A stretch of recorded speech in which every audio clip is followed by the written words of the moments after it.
In the high-stakes world of organized crime, longevity is the rarest currency. Most empires crumble under the weight of their own ambition, or are dismantled piece by piece by relentless law enforcement. Today, the Comanchero Motorcycle Club, a singular, iron-fisted monolith of the Australian underworld, resembles a kingdom in exile. The once unshakable hierarchy has been fractured by a relentless international dragnet, leaving a trail of vacant thrones and scattered loyalties. Federal agencies across Australia and New Zealand have not just pruned the branches, they have struck at the very roots, launching coordinated operations that have left nearly every high-profile figure either incarcerated, detained on foreign soil, or strictly bound by release conditions that suffocate their influence. As the authorities work to untangle the complex financial webs and identify the emerging players scrambling to fill the vacuum, the organization's landscape has become a chaotic puzzle of splintered factions. But to understand this modern fragmentation, we must first look back to the singular vision that started it, aligned. The one man who managed to do the impossible, walk away. The story begins in the late 1960s, with William Jock Ross, the self-styled Supreme Commander. Ross didn't just found a club, he engineered a paramilitary brotherhood with a strict code of conduct that set the Comancheros apart from other groups of the era. He was the architect of the club's identity, overseeing its consolidation during a volatile period when territorial lines were being drawn in asphalt and adrenaline. Under his command, the club became a disciplined force, but this intense regimentation would eventually lead to one of the darkest days in the nation's history. In 1984, on a day meant for celebration, rivalries boiled over into a catastrophic event known as the Milperra incident. It was a confrontation that forever changed the public and legal perception of motorcycle clubs. The encounter resulted in a heart-wrenching loss of life and severe injuries on all sides, a tragedy that marked the end of the golden age of biking freedom and the beginning of a new era of intense police scrutiny. For his role as the leader during this calamitous event, Ross faced the full weight of the law, serving a significant prison sentence. However, the most twisting chapter of Ross' life wasn't written in the club's records, but in the quiet years that followed his release. While today's leaders are fleeing across borders, or languishing in high-security units, the original Supreme Commander chose a path of total reinvention. He publicly renounced the outlaw lifestyle, stepping out of the shadows and into the light of public service. In a move that shocked both former associates and authorities, Ross dedicated his later years to the rural fire service, eventually rising to the rank of volunteer captain. The man once feared as a warlord became a trusted protector of his community, battling wildfires instead of rivals. Now in his early 80s, living quietly in New South Wales, Ross stands as a living paradox. He is widely regarded as the only major figure to have successfully exited the game, rebuilding a life defined by family and civic duty, rather than criminal enterprise. He walks free, a stark and silent contrast to the chaos that has engulfed the generation that followed him. While Ross' story is one of retreat and reinvention, the narrative of the modern Comanchero leadership is defined by hubris and the illusion of digital invincibility. This shift is best personified by Buddle, a figure who rose to power with ambitions that far exceeded national borders. In the 2010s, Buddle sought to transform the organization from a traditional motorcycle club into a global brand, audaciously styling himself as the Supreme Commander of the world. However, this grand title would soon become a heavy crown. As Australian task forces intensified their pressure through sophisticated surveillance and aggressive new legislative tools designed to dismantle organized networks, the walls began to close in. In 2016, facing imminent legal threats, Buddle made the strategic decision to vanish. He fled Australian soil, embarking on a transnational odyssey that saw him moving through several countries to evade extradition. For years, he became a digital ghost leader who attempted to command a physical army from the safety of an encrypted screen. Police allegations suggest that during his exile, he continued to pull the strings of the club's vast illicit distribution networks and financial logistics. Through the glow of a smartphone, he reportedly coordinated complex movements of capital and contraband, believing that geographic distance offered him immunity from local consequences. But the reality of remote leadership proved fractured. His absence created a dangerous power vacuum back home. Without a central figure to mediate disputes face-to-face, the club's hierarchy began to splinter.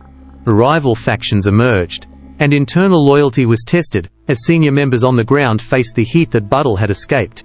The Supreme Commander's exile became a symbol of a new era in organized crime, where technology replaced tradition, often with chaotic results. His run eventually came to an abrupt end when international authorities, working in concert with Australian agencies, located and detained him. It was a landmark victory for transnational policing, shattering the myth that one could run a syndicate from the shadows forever. Deported back to Australia, he now resides within the high-security walls of Victoria's Barrow prison, with his legal proceedings expected to draw massive public attention as they resume later this year. While Buddle was the architect of the club's international expansion, Mick Murray remained the anchor of its domestic stronghold. As the longtime president of the Melbourne chapter, Murray emerged as a critical stabilizing force during the chaotic years of Buddle's absence. In a landscape rife with paranoia and internal division, Murray was seen as a loyalist, capable of holding the Victorian factions together. His leadership style reflected the club's evolution toward more sophisticated, business-oriented operations, drawing the relentless gaze of task forces dedicated to disrupting the club's financial engines. However, the details of Murray's current situation are shrouded in legal silence. Due to strict suppression orders and court restrictions, public reporting on his specific circumstances is limited. What can be confirmed is that, like his former commander, Murray is currently incarcerated in a maximum security facility, likely within the same high-risk unit at Bar 1. As we move through early 2026, he remains in custody, awaiting trial for charges related to a grave tragedy in 2019, a severe case that resulted in the loss of life.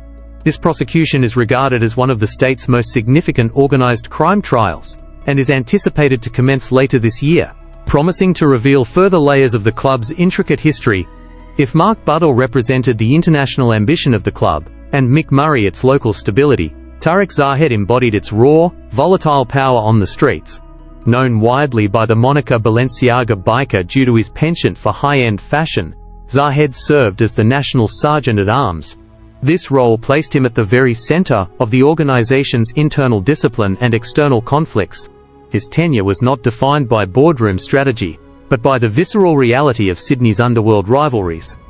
In 2022, the glamorous veneer of designer labels was shattered by a brutal reality check.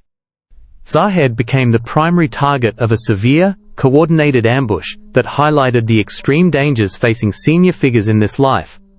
The attack was catastrophic. While Zahed miraculously survived, the incident exacted a heavy toll. He suffered permanent physical injuries, including the loss of an eye, and far more tragically, the event claimed the life of his brother. This heartbreaking loss served as a grim reminder that in the world of outlaw motorcycle clubs, visibility often equates to vulnerability.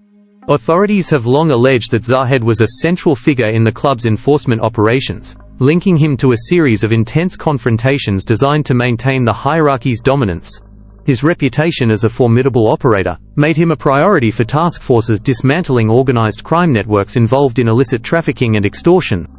In 2024, the legal system caught up with him, handing down a sentence of 3.5 years. With time served, he was scheduled for release in February 2026. However, the revolving door of the justice system spun shut once more.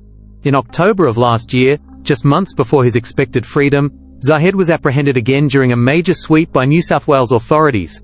Now, instead of walking free, he faces potential parole revocation and a fresh slate of charges. His future once again uncertain as investigations continue to unfold. While Zahed operated in the physical trenches, Alan Meehan represented a different kind of leadership that played out on the digital stage.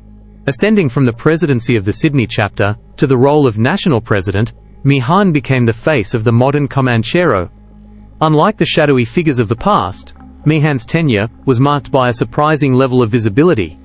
He was frequently active on social media, a strategy that, while perhaps intended to project strength and unity, ultimately acted as a beacon for law enforcement scrutiny.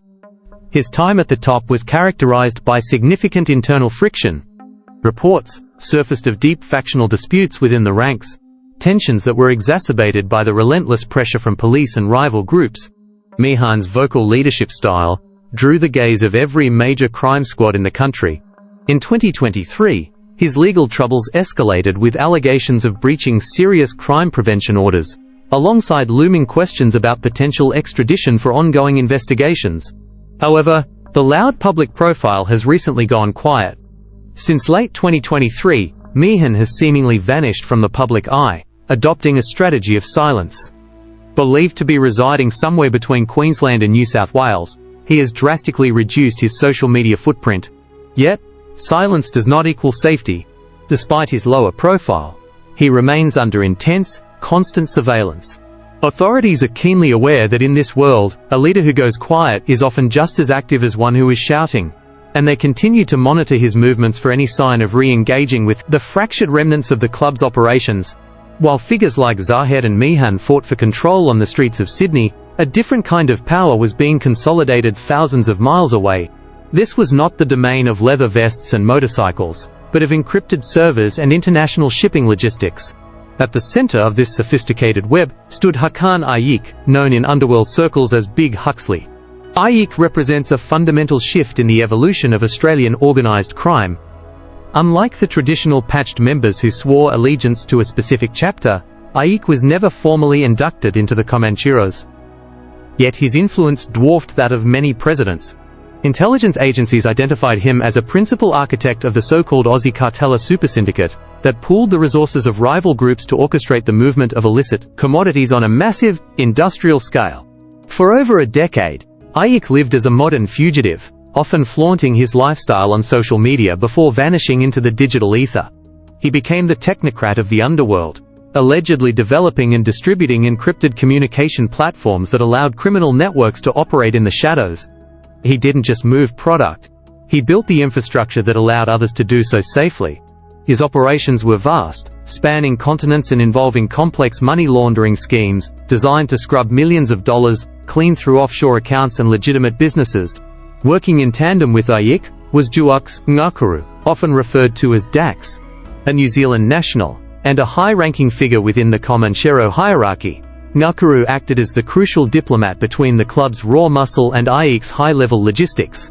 While Ayik handled the technology and the supply, Ngakuru reportedly managed the human element, ensuring that the club's chapters across Australia and New Zealand remained aligned with the syndicate's broader goals. Ngakuru's role was that of a transnational bridge. Investigators believe he coordinated the reception and distribution of shipments, turning the club into a highly efficient distribution network for the cartel's imports. Like Ayik, he operated from overseas, believing that residency in Turkey provided a fortress against Australian law enforcement. For years, this assumption held true.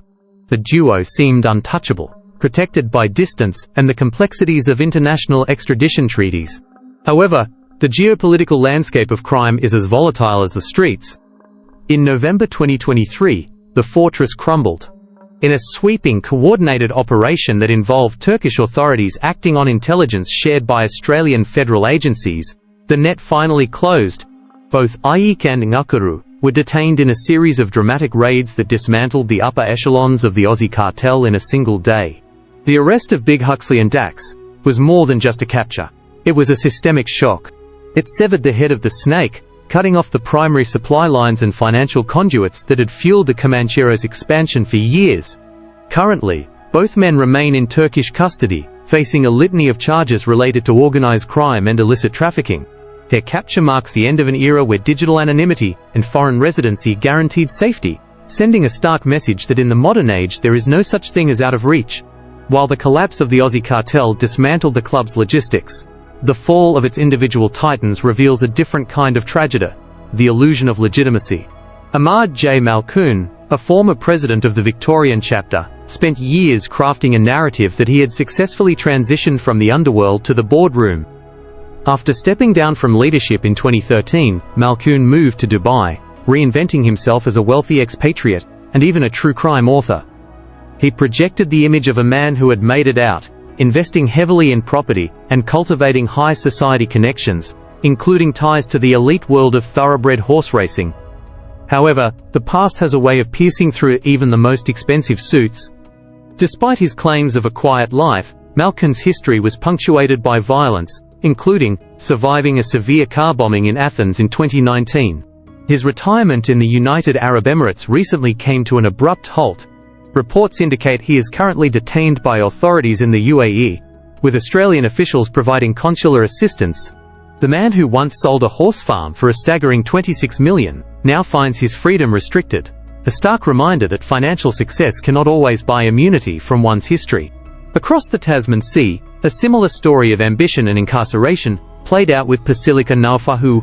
Deported from Australia, Ngakuru didn't see exile as a punishment, but as an opportunity. He became the founding president of the Comanchero New Zealand chapter, aggressively establishing a foothold in a new market. Under his direction, the club morphed into a sophisticated enterprise, allegedly coordinating large-scale distribution networks and complex money laundering schemes. Ngakuru was not just a figurehead. He was the operational CEO of the club's expansion. His reign, however, was cut short by a landmark police operation. In a high-profile trial that gripped the nation, Ngakuru was convicted of money laundering and conspiracy to supply illicit substances. He was sentenced to 10 years, a penalty that reflected the severity of his influence. Currently incarcerated, his repeated bids for parole have been denied, with authorities citing ongoing concerns for public safety. While statutory release may be on the horizon for mid-2026, for now, the architect of the Kiwi expansion remains behind bars, his empire effectively decapitated. Finally, we turn to the ghost of the West, Raymond Ray Silly. Known as a kingpin by Western Australian law enforcement, Silly was allegedly the mastermind behind one of the region's most significant distribution networks. Facing intense scrutiny and serious charges related to a tragic loss of life in 2019, Silly chose to vanish. For 6 years he lived as a phantom in Southeast Asia, allegedly continuing to pull the strings of his syndicate from exile. He became a legend of sorts, the one who got away, moving through the shadows of Thailand and beyond. But in February 2025, the legend ended. In a coordinated international effort, Silly was apprehended in Southeast Asia, bringing a dramatic close to one of the longest manhunts in recent memory. His capture sent shockwaves through the underworld.